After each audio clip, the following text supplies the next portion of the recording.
ਅੱਛਾ ਮੈਨੂੰ ਖਾਨ ਸਾਹਿਬ ਦੀ ਗੱਲ ਯਾਦ ਆ ਗਈ ਮਾਨ ਸਾਹਿਬ ਦੀ। ਬਾਬਾ ਦਰਵੇਸ਼ ਸਾਹਿਬ ਨਾਲ ਨਹਾ ਧੋ ਕੇ ਤੇਲ ਤੂਲ ਲਾ ਕੇ ਆਏ ਨੇ ਤੇ ਮੈਂ ਤੇ ਮਾਨ ਸਾਹਿਬ ਆਉਣ ਨੇ। ਮਾਨ ਸਾਹਿਬ ਗੌਰ ਨਾਲ ਸ਼ਕਲ ਵੇਖ ਕੇ ਕਹਿੰਦੇ ਨਾ, ਇਹੋ ਜਿਹੇ ਬਾਬੇ ਨੂੰ ਵੇਖ ਕੇ ਨਾ ਨਿੱਕੇ ਨਿੱਕੇ ਬੱਚੇ ਆਪਣੀਆਂ ਮਾਵਾਂ ਨੂੰ ਕਹਿ ਰਹੇ ਹੁੰਦੇ, ਮਾਮਾ ਇਹ ਅਖਰੋਟ ਕਾ ਬਣਾ ਹੋਇਆ ਹੈ।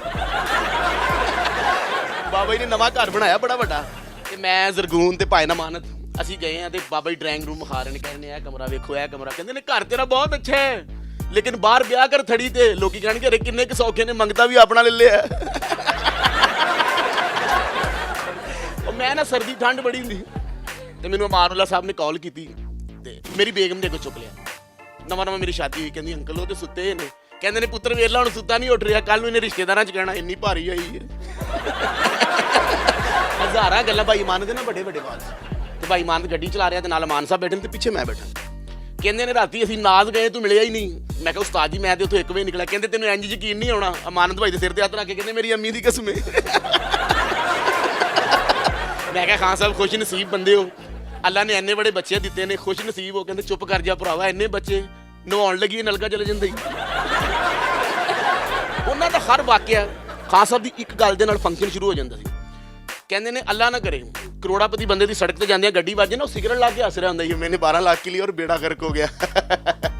ਕਹਿੰਦੇ ਨੇ ਗਰੀਬਾਂ ਘਰਾਂ 'ਚ 20 ਰੁਪਏ ਗਵਾਜਣ, ਸੁੱਤੇ ਬੱਚੇ ਉਠਾ ਲੈਂਦੇ, ਉੱਠੋ ਬੂਟਿਆ ਤੇਰੇ ਥੱਲੇ ਤੇ ਨਹੀਂ ਗਏ।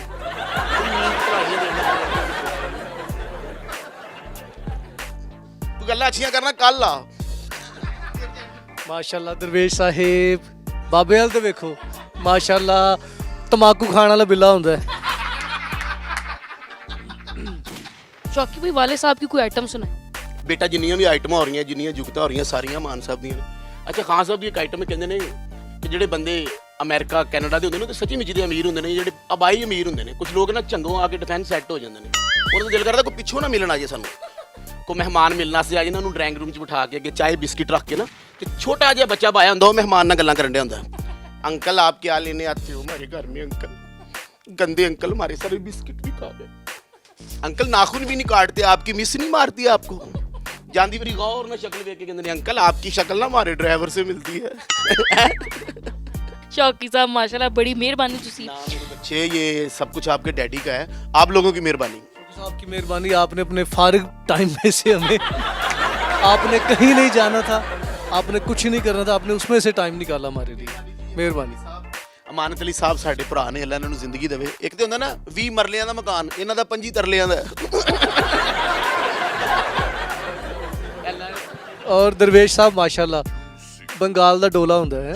ਤੁਸੀਂ ਸੱਸਾਂ ਮੰਗਣ ਬੈਠੇ ਹੋ ਤੁਸੀਂ। ਔਰ ਖਾਨ ਸਾਹਿਬ ਦੇ ਸਭ ਤੋਂ ਵੱਡੇ ਬੇਟੇ, ਔਰ ਤੁਹਾਨੂੰ ਇੱਕ ਹੋਰ ਦੱਸੀਏ, ਖਾਨ ਸਾਹਿਬ ਤੋਂ ਵੀ 2 ਸਾਲ ਵੱਡੇ ਨੇ। ਜਦੋਂ ਖਾਨ ਸਾਹਿਬ ਦਾ ਵਿਆਹ ਹੋਇਆ ਬਾਹਰ ਜੇਗਲ ਚੌਲ ਖਾਣ ਦੇ ਸੱਟੋ। ਕਿਹੜਾ ਵਾਲਾ? ਛੱਡੋ ਚਲੋ ਜੀ। ਤੈਨੂੰ ਮੈਂ ਇੱਕ ਜੁਗਤ ਵੀ ਨਹੀਂ ਕਰ ਸਕਦਾ, ਤੂੰ ਮੇਰੀ ਭਤੀਜੀ ਹੈ, ਮੇਰੀ ਧੀ ਹੈ, ਮੇਰੇ ਹੱਥਾਂ 'ਚ ਵੱਡੀ ਹੋਈ ਜਿਵੇਂ ਐ, ਮੇਰੇ ਹੱਥਾਂ 'ਚ ਮਰ ਨਹੀਂ ਗਏ। ਬਾਬਾ ਜੀ ਇੱਕ ਬਾਬੇ ਨੂੰ ਜਾ ਕੇ ਕਹਿੰਦੇ ਨੇ ਮੇਰੇ ਤੇ ਕਿਸੇ ਨੇ ਕੁਝ ਕੀਤਾ ਹੈ। ਉਹ ਕਹਿੰਦਾ ਗੱਲ ਸੁਣੋ, ਨੂਰੀ ਤੇਰੇ ਤੇ ਹੁੰਦਾ ਨਹੀਂ ਤੇ ਕਾਲਾ ਤੂੰ ਆਪ ਬਹੁਤ ਹੈ। ਬਾਬਾ ਜੀ ਅਮਾਨ ਸਾਹਿਬ ਮਾਸ਼ਾਅੱਲਾ ਮੈਨੂੰ ਆਂਦੇ ਨੇ ਬੜੇ, ਇਹ ਮੇਰਾ ਦੋਸਤ ਹੈ, ਇਹਦਾ ਤੇ ਮੇਰਾ ਕਿਸੇ ਨੇ ਹੁਸਨ ਬੰਨਿਆ।